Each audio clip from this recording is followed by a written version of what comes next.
So, wishing a very good day to the very sincere batch of 12th Geography. As you all know, our classes has been started and we studied our chapter 1 Human Geography, Nature and Scope in our class. Actually, we all know due to this pandemic, you are at home and I am at my home. So again, we are starting our online classes. But we haven't met at the online session. We were in the class. We have met in our class. And this is our first online video. Okay so chapter तो हमने complete कर लिया है, पूरा हो गया था chapter human geography, nature and scope, मानव भूगोल, प्रकृति और क्षेत्र. दोनों लैंग्वेजेस में पढ़ाऊंगी because all the students of medium Hindi and medium English are with us. So don't worry, I will teach you in both the languages. Okay so for my dear Hindi batch, nature and scope, prakriti and kshetra, and for my English batch, nature and scope. As you all know, the nature and scope of geography both are very wide.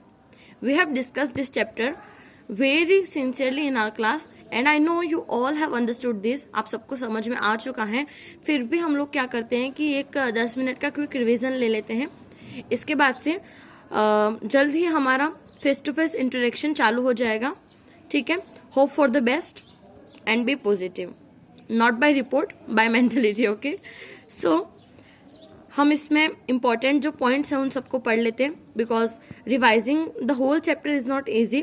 So let us take a review at some important points. We discuss 3 definitions of geography, one by Redzel, second by Alan C. Semple and third by Paul Vidal de la Blache. Okay 3 definitions पढ़ी थी, Ratzel के द्वारा दी गई, Elon C sample के द्वारा दी गई और पोल Widal डेला blush के द्वारा दी गई. If you have any issue during the video or after you watch the video, if you having any doubts, you can ask me in the comment section, in the doubt section or in the YouTube comment section, anywhere you want, or you can call me. Okay, every medium you are having every medium, so please don't hesitate to ask anything. And sorry for that टक टक का sound behind me, because थोड़ा बहुत काम चल रहा है. I am on the terrace still.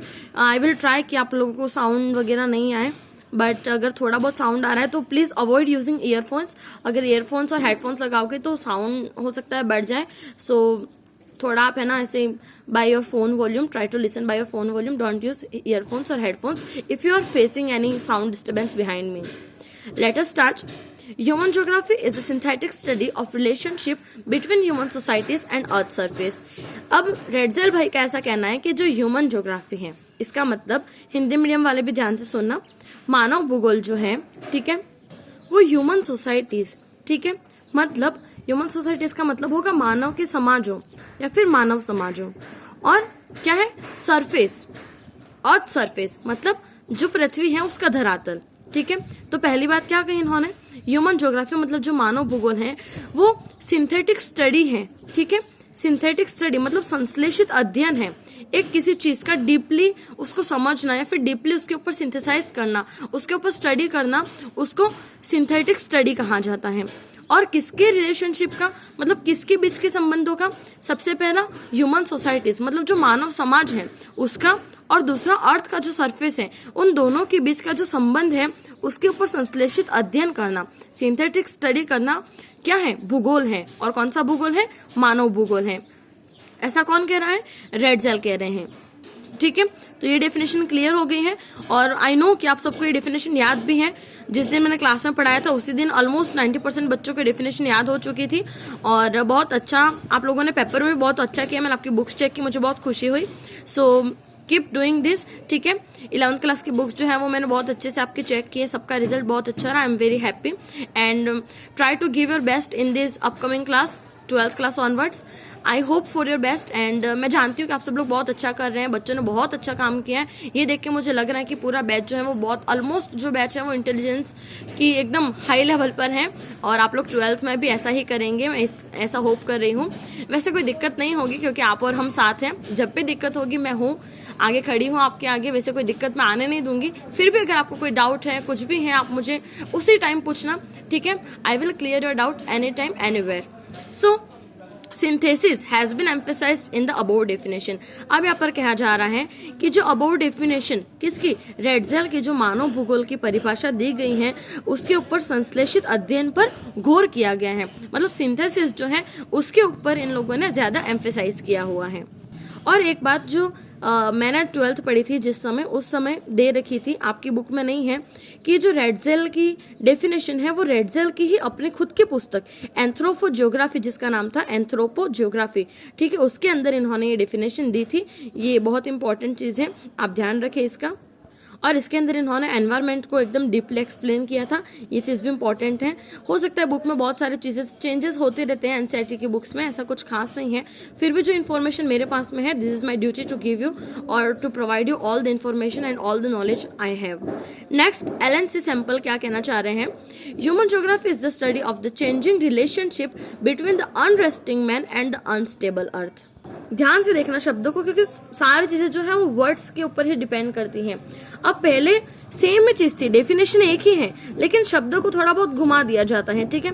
अब एलन सी सैम्पल जो है वो कहना चाह रहे हैं कि अनरेस्टिंग मैन, अनरेस्टिंग मतलब एक ऐसा इंसान जो कभी थक कर बैठेगा नहीं, जो मानव है वो बहुत चंचल है, मतलब हम हर टाइम कुछ ना कुछ एक्सपेरिमेंट्स करते रहेंगे, किसी ना किसी चीज को एक्सपीरियंस करेंगे और उसके बारे में जानने का प्रयास करेंगे। तो हम क्या है, अनरेस्टिंग है, मतलब हम थकेंगे नहीं, हम चंचल हैं, हम हर एक चीज को डीपली एकदम गहराई से जानने के लिए एकदम उत्सुक रहते हैं। Every time we are being creative or trying to explore or trying to experiment, trying to experience।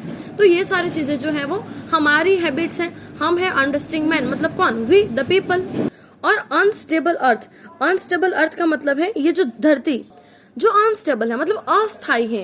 एक तरीके से इनका कहना है कि जो अनस्टेबल अर्थ है, मतलब जो अस्थायी पृथ्वी है, और जो चंचल मानव है, इन दोनों के बीच का जो रिलेशनशिप है वो एकदम चेंजेबल है, मतलब पारस्परिक जो परिवर्तन होते रहते हैं, इनका अध्ययन है, इसकी जो स्टडी है।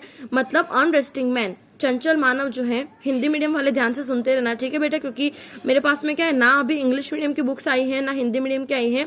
अभी जो पीडीएफ हमने निकलवाई थी उसी से हम लोग पढ़ रहे हैं, तो आपको हो सकता है थोड़ी डिफिकल्टी आए। अगर आपके पास में रीडर है तो बेटर रहेगा, आप लोग रीडर लेकर ही बैठे, because this is not a speech और something, we are taking a lecture, so you have to sit with a notebook at least and with your pen and with reader, okay, ताकि आप जो कुछ भी important मैं बोलूँ उसको write down कर सके।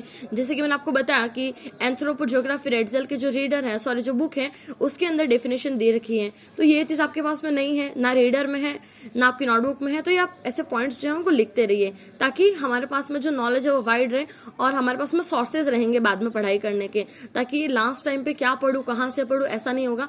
आपके पास में अगर मैटर रहेगा तो आप आसानी से पढ़ पाएंगे। सो आई होप कि आपको एलन सी सैम्पल की डेफिनेशन समझ में आ गई हो। Let me repeat it again. तो human geography is the study of the changing relationship, मतलब जो रिलेशनशिप है वो चेंजेबल है, बदल रहा है, जो इन दोनों के बीच का संबंध है वो परिवर्तनशील है, ठीक है। किसके बीच का, जो अनस्टेबल मैन है, मतलब चंचल आदमी जो है वो, और जो अस्थायी पृथ्वी है, इन दोनों के बीच का जो पारस्परिक परिवर्तनशील जो संबंध है, इसके बारे में अध्ययन जब किया जाता है, जब इन दोनों के बारे में स्टडी की जाती है, इन पॉइंट्स को देखते हुए, तो इसको कहेंगे किसकी डेफिनेशन, एलन सी सैम्पल की मानव भूगोल की परिभाषा। अब यहाँ पर एक लाइन दे रखी है, dynamism in the relationship is the key word in samples definition. Dynamism in the relationship मतलब संबंधों के अंदर नियतिवाद जो है वो सैंपल की डेफिनेशन का मेन वर्ड है, मेन कीवर्ड है। डायनेमिज्म का मतलब हिंदी में क्या कह सकते हैं हम उसको, नियतिवाद कह सकते हैं। इसका मतलब है ये कहना चाह रहे हैं कि इंसान जो कुछ भी करता है, इसका जो इफेक्ट है, डायरेक्ट इफेक्ट जो है वो किसके ऊपर पड़ता है, नेचर के ऊपर। क्योंकि मैंने आपको सबसे पहले एक इंपॉर्टेंट चीज बताई थी कि नेचर के साथ में जो कुछ भी होता है और इंसान के साथ में जो कुछ भी होता है वो आपस में को रिलेटेड है, किससे, नेचर और ह्यूमन से। मतलब naturalisation of humans and the humanization of nature is the main thing we want to study or we have to study in the whole geography। पूरे ज्योग्राफी में हम सबसे इम्पोर्टेंट चीज पढ़ते हैं जो है नेचुरलाइजेशन ऑफ ह्यूमंस, मतलब प्रकृति का मानवीकरण और मानव का प्रकृतिकरण। ये दोनों चीजें जो है वो हमको एकदम कंसेप्ट टू कंसेप्ट पढ़नी पड़ेंगी। नेक्स्ट है लास्ट डेफिनेशन, पोल विडाल डी लाब्लाश की है। conception resulting from a more synthetic knowledge of the physical laws governing our earth and of the relations between the living beings which inhabited it. थोड़ी लंबी चौड़ी है, देखने में लग रहा है कि यार बहुत टफ हो गया है, लेकिन ऐसा कुछ भी नहीं है। ये वो दोनों ऊपर की जो डेफिनेशंस है ना, उससे बहुत ही ज्यादा इजी है और एकदम इसका कंसेप्ट एकदम क्लियर है। वैसे मैंने आपको क्लास में बता दिया है कि एलन सी सैम्पल, रेडजिल, पोल विडाल डी लाप्लाश, ये सब क्या है, जियोलॉजिस्ट है। हिंदी में इनको भूगोलवेत्ता कहेंगे, ठीक है, आपके रीडर के अंदर लिखा हुआ रहेगा, भूगोलवेत्ता ही कहते हैं। तो आप देखते रहिएगा, नहीं तो कोई पूछे कि पोल विडाल डी लाप्लाश कौन है तो आप बोलोगे इंसान है। इंसान तो है भाई, लेकिन वो कौन है, वो भूगोलवेत्ता है, ठीक है, जियोलॉजिस्ट है। तो जो पोल विडाल डी लाप्लाश है, ये एक शायद फ्रांस से थे, हाँ फ्रांसीसी भूगोलवेत्ता है, फ्रांसीसी जियोलॉजिस्ट है। ये बात भी आपके रीडर में नहीं लिखी हुई है, ठीक है, इसको भी नोट करते रहिएगा।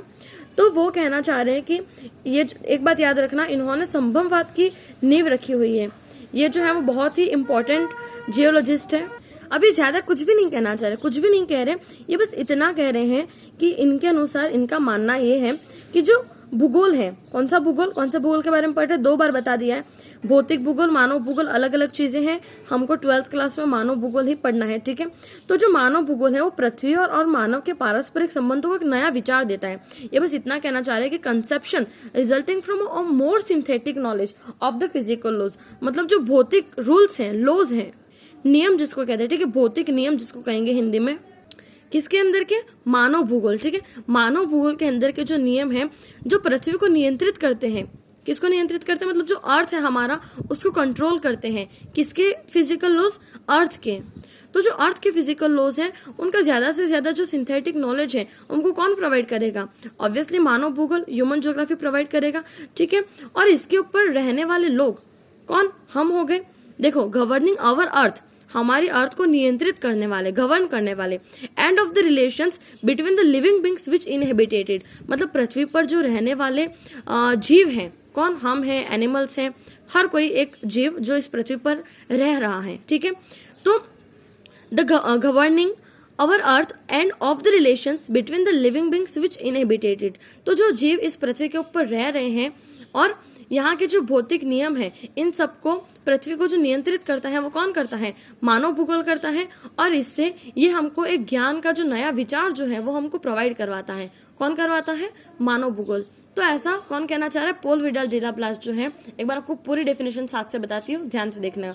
जो पोल विडाल डी लाप्लाश है वो ये कहना चाह रहे हैं कि जो मानव भूगोल है, ठीक है, और पृथ्वी है, मानव भूगोल पृथ्वी और मानव के पारस्परिक संबंधों को एक नया विचार देता है, एक नई आइडियोलॉजी दे रहा है, जिसके अंदर पृथ्वी को नियंत्रित करने वाले जितने भी फिजिकल लॉज हैं और पृथ्वी पर रहने वाले जितने भी प्लांट्स हैं, उसके बाद में एनिमल्स हैं, ह्यूमन बींग्स हैं, इन सबका जो रिलेशनशिप है, जो हमारे बीच के संबंध है, इनका जो ज्ञान जिससे हमको मिल रहा है, वो जो ब्रांच है वो ह्यूमन ज्योग्राफी है। वो बस इतना कहना चाह रहे हैं। तो इन्होंने इस तरीके से ह्यूमन ज्योग्राफी की डेफिनेशन दे रखी है। नेक्स्ट है, human geography offers a new conception of the inter relationships between earth and human beings. Same बात फिर से रिपीट करी गई है, मतलब इस डेफिनेशन के अंदर क्या है ये हमको बताया गया है। तो इस डेफिनेशन के अंदर ये है कि जो ह्यूमन ज्योग्राफी है, मानव भूगोल है, वो इस अर्थ के ऊपर रहने वाले जो ह्यूमन बींग्स हैं और ये जो अर्थ है, इन दोनों के बीच का जो रिलेशनशिप है, ठीक है, उसका जो नॉलेज है, जो फिजिकल लॉज है, उसका जो पूरा ज्ञान है वो हमको किससे मिलेगा, ऑब्वियसली ह्यूमन ज्योग्राफी से। आई होप कि आपको ये तीनों की तीनों डेफिनेशंस क्लियर हो चुकी हो। सब लोगों ने लिख लिया था, लेकिन बहुत सारे बच्चों ने रफ के अंदर लिखा था। सो आई वांट यू कि आप जब स्कूल आए उससे पहले आपका पूरा का पूरा काम फेयर नोटबुक में हो जाए। एक्सरसाइज क्वेश्चंस आप कर लीजिएगा, ठीक है, क्योंकि चैप्टर पूरा पढ़ा दिया है, सब कुछ समझा दिया है।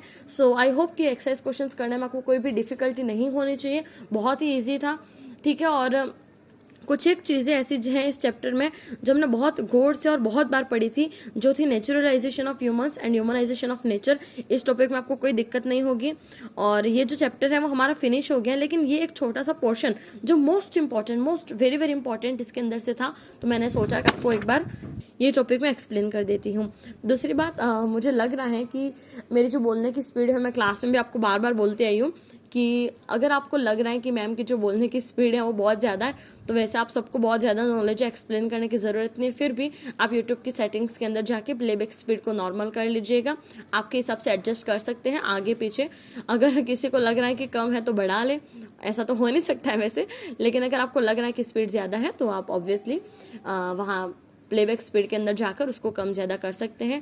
वीडियो का जो क्वालिटी है उसको भी आप कम ज़्यादा आपके नेटवर्क के अकॉर्डिंग, नेटवर्क इशू है तो कम कर ले, अगर नेटवर्क अच्छा आ रहा है तो आप उसको थोड़ा सा बढ़ा लें, तो आपको वीडियो देखने के अंदर कोई इशू नहीं रहेगा। और मुझे नहीं लग रहा है कि आप लोगों को कोई डाउट हो सकता है। फिर भी अगर कोई डाउट हो तो आप बेझिझक, without any hesitation, you are free to ask me any time anywhere. Okay, so मिलते हैं अगले वीडियो में। तब तक के लिए stay happy, stay at home and keep studying. Thank you.